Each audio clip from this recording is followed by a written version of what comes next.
d'abord, évoquons la question des politiques monétaires avec peut-être une situation qui se complique. La normalisation monétaire entraîne des heurts sur la stabilité financière mondiale. Nous en parlons avec Bastien Dreux, responsable de la macro-stratégie thématique de CPR Asset Management, avec nous par téléphone. Bonjour et bienvenue Bastien.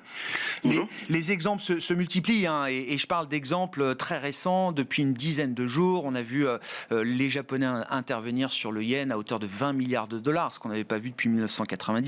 La Banque d'Angleterre, évidemment, de manière spectaculaire, qui a mis sur pied en urgence un programme d'achat d'obligations britanniques jusqu'à 65 milliards de pounds pour 15 jours. On notera également que la BCE, un peu plus tôt dans l'année, au mois de juillet, s'est préparée également à gérer peut-être des risques importants sur la stabilité financière, à savoir la fragmentation en zone euro avec un instrument, un outil qui a été dévoilé au marché au mois de juillet dernier. Et les exemples se multiplient, Bastien. Est-ce que le durcissement monétaire global va pouvoir se poursuivre alors que les risques sur la stabilité financière ne cessent d'augmenter ?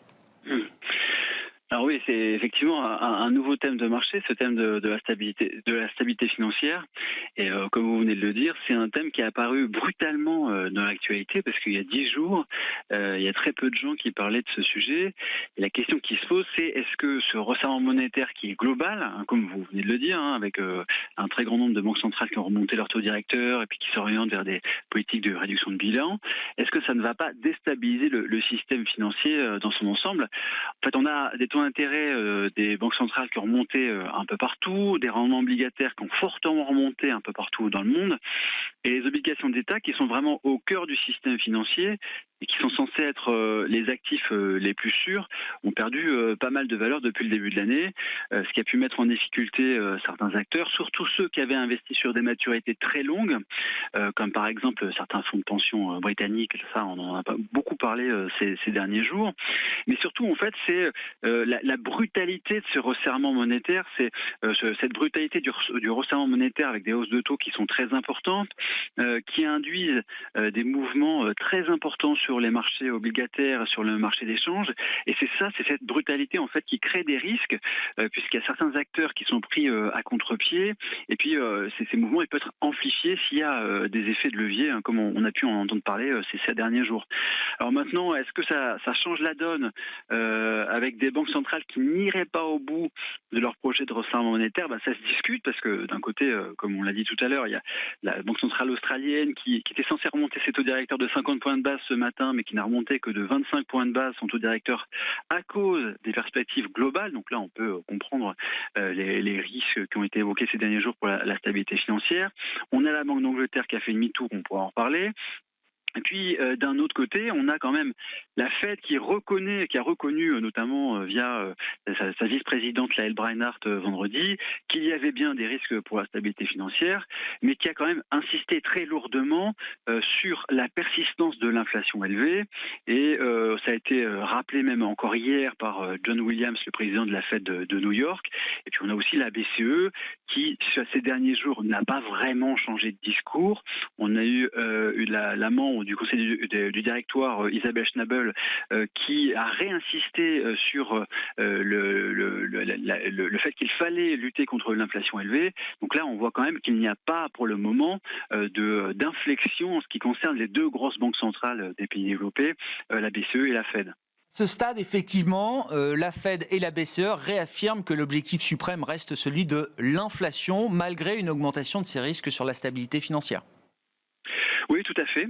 Et puis, on a même eu la semaine dernière quelques présidents de banques centrales régionales, de Fed régionales. Il y a notamment Bullard, il y avait James Bullard et puis Neil Kashkari, qui avaient indiqué que même si la conjoncture se dégradait, même s'il y avait une récession qui commençait à se mettre en place, il faudrait persister avec une politique monétaire restrictive, qu'il ne faudrait pas baisser les taux directeurs. Et puis il y a aussi le fait qu'ils ont indiqué que même si l'inflation commençait à ralentir, il fallait pas déclarer victoire trop vite et qu'il fallait rester en territoire restrictif pendant pas mal de temps. Et donc, en fait, ce qui est intéressant dans ces déclarations, c'est que c'est plutôt des colombes qui s'expriment et qui indiquent qu'il y a une nécessité de garder des taux directeurs en zone restrictive pendant un bon moment. Alors que si on était revenu quelques années en arrière, on aurait bien imaginé ces personnes-là plutôt avoir une communication très dovish. Les facteurs globaux étaient un argument souvent utilisé par la Fed dans le cycle précédent pour limiter justement le resserrement monétaire ou la volonté de resserrement monétaire à l'époque. Le cas britannique est évidemment très intéressant, Bastien, et sans doute loin d'être terminé. Est-ce que c'est un vrai U-turn de la part de la Banque d'Angleterre qui alors relance un programme d'urgence d'achat d'obligations britanniques, mais qui est quand même assez ciblé, temporaire, limité en termes de taille? Est-ce que c'est un virage en matière de politique monétaire ou est-ce que non? Le cap de la politique monétaire est toujours la lutte contre l'inflation, mais on s'autorise, par nécessité bien sûr, à mener des politiques de réassurance en complément d'une politique monétaire qui est amenée à être encore plus restrictive demain. Je pense que la Banque d'Angleterre reviendra vers une politique restrictive. Je pense qu'on peut quand même insister sur le fait qu'il s'agit d'un des demi-tours les plus spectaculaires des banques centrales ces dernières années, voire de ces dernières décennies. C'est quand même très spectaculaire ce qui est arrivé, parce que on avait le 22 septembre la Banque d'Angleterre qui annonçait qu'elle allait vendre des actifs. Donc c'était pas simplement attendre que ces actifs arrivent à maturité et ne pas les réinvestir. Donc là, la Banque d'Angleterre a quand même indiqué qu'il fallait vendre des actifs pour 80 milliards de livres sterling sur les 12 prochains mois. Et 6 jours après, la Banque d'Angleterre qui dit qu'elle n'allait pas vendre, mais plutôt acheter des obligations pour potentiellement 65 milliards de livres. Donc là, on vient d'apprendre dans les dernières, ce matin que le chancelier de l'Échiquier avait même autorisé des achats de même 100 milliards de livres dans le cadre de ces achats de titres. Donc là, c'était quand même un vrai demi-tour en ce qui concerne les achats d'actifs. Il n'y a pas que les achats d'actifs.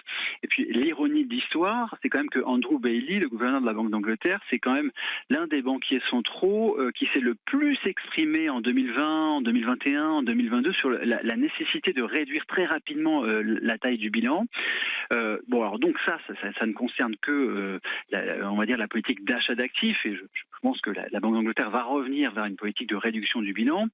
Mais en parallèle, il faut bien voir qu'il y a aussi la politique de taux directeur, qu'aujourd'hui le principal taux directeur de la Banque d'Angleterre il est à 2,25, et que dans les hausses de taux qui sont évoquées pour le prochain comité de politique monétaire, on a des hausses de taux de 75 points de base, de 100 points de base, voire de plus qui sont évoquées, et que donc on va avoir une banque centrale qui remonterait ses taux directeurs alors que son bilan est plutôt en train d'augmenter actuellement. Alors le problème, c'est que pour une banque centrale, relever les taux directeurs avec un bilan qui est très élevé, ça coûte très cher.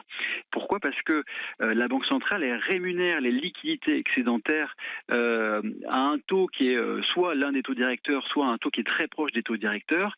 Et là, quand on regarde la taille du bilan de la Banque d'Angleterre, c'est quand même 40% du PIB britannique. Donc la facture, elle va monter quand même très très vite.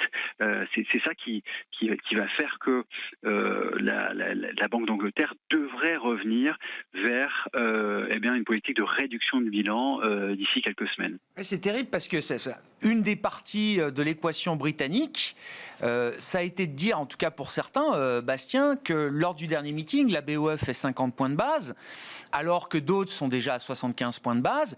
Et au sein des votes, il y a un membre du MPC qui demande une hausse de seulement 25 points de base. Et le marché a pu penser que la BOE, que la main de la Banque d'Angleterre était peut-être tremblante à un moment où il ne fallait surtout pas l'être. Oui, mais c'est un peu comme pour d'autres banques centrales. Il y a une inflation qui se retrouve au-dessus de 10% au Royaume-Uni, et on a quand même du mal à imaginer une banque centrale qui abandonne aussitôt dans sa lutte contre l'inflation élevée dans le cadre de son resserrement monétaire. Donc on a quand même vraiment du mal à imaginer que la Banque d'Angleterre laisse tomber, jette l'éponge dès maintenant. Non. Rendez-vous le 3 novembre pour la Banque d'Angleterre, et puis on aura des précisions sur le budget britannique avant la date initialement prévue. D'ici la fin du mois, le chancelier de l'Échiquier britannique s'est engagé à donner des détails, notamment sur une stratégie de réduction de la dette ou de soutenabilité de la dette britannique, qui est bien le sujet aujourd'hui. Quels sont les enseignements à retirer de cette situation globale pour la Banque Centrale Européenne, Bastien ? Alors là, on a un bilan qui est encore un peu plus élevé. Quand on regarde le bilan de l'Eurosystème, on est plutôt vers 66% du PIB. C'est quand même très important. Est-ce qu'on est à l'aube d'un pivot de la Banque Centrale Européenne? Alors, j'y crois pas du tout, pour plusieurs raisons. Parce que l'inflation, elle vient de dépasser 10% en zone euro. On a les chiffres de septembre qui viennent de sortir au-dessus de 10%.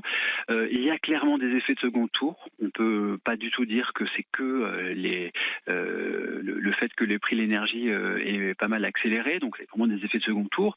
Ensuite, une autre raison, c'est le fait que la BCE elle est très en retard dans son cycle de resserrement monétaire. La BCE n'a remonté ses taux directeurs que de 125 points de base, alors que la Fed a déjà resserré de 300 points de base. Et puis, quand même, dans les derniers jours, on a bien vu qu'il n'y avait pas de changement, il n'y avait pas d'inflexion dans la rhétorique des membres du Conseil des gouverneurs. Donc, on devrait avoir sur le prochain Conseil une hausse de taux de 75 points de base, avec un taux de dépôt qui arriverait donc à 1,50, à 1,50%.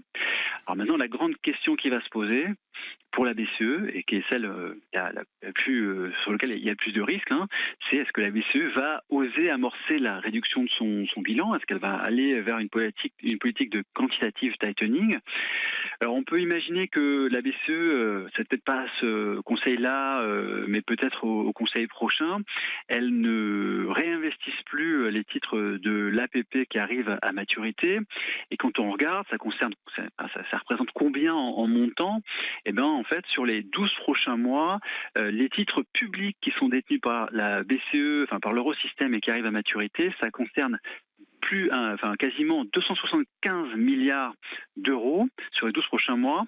Et pour donner un ordre de grandeur, sur les 12 derniers mois, les émissions nettes de dette publique en Europe, enfin en zone euro, ils étaient de 500 milliards d'euros.